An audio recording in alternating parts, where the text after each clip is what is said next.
Gusto mo bang magkaroon ng passive income pero hindi mo alam kung how to invest in the Philippines?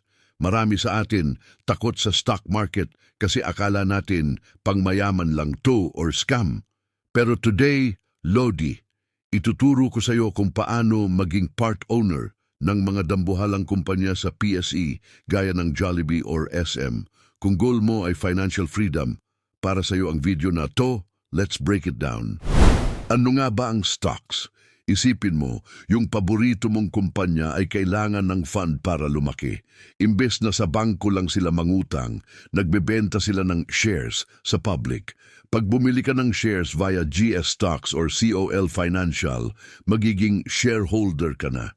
Technically, business partner ka na nila. Kaya pag lumago ang kumpanya, kasama ka sa panalo. Ngayon, ito ang pinaka-importanting part. How to make money from stocks. May dalawang main ways para kumita rito.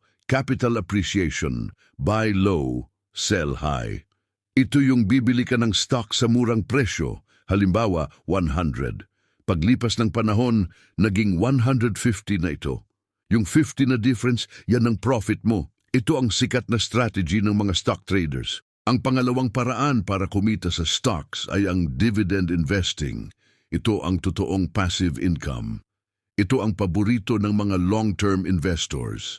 Minsan, yung kumpanya ay namimigay ng cash rewards o dividends sa mga shareholders nila. Imagine, natutulog ka lang pero pumapasok ang pera sa account mo galing sa kita ng kumpanya.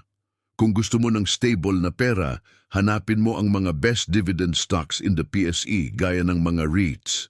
Paano magsimula? Sobrang dali na ngayon. Hindi mo na kailangan ng milyon. With apps like GS Stocks PH on GCash as low as 50 or 100, pwede ka na mag-start. Ang tip ko, mag-focus sa blue chip companies, yung mga subok na at matatag na sa market. This is the best way for beginners to build their investment portfolio. Pero wait! Is stock investing risky? Yes, Lodi.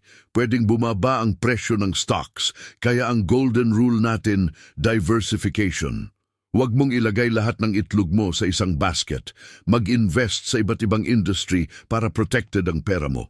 At syempre, invest only what you can afford to lose. Stocks is a long-term game. Hindi ito magic na yayaman ka overnight. Ready ka na bang simulan ang journey mo to financial independence?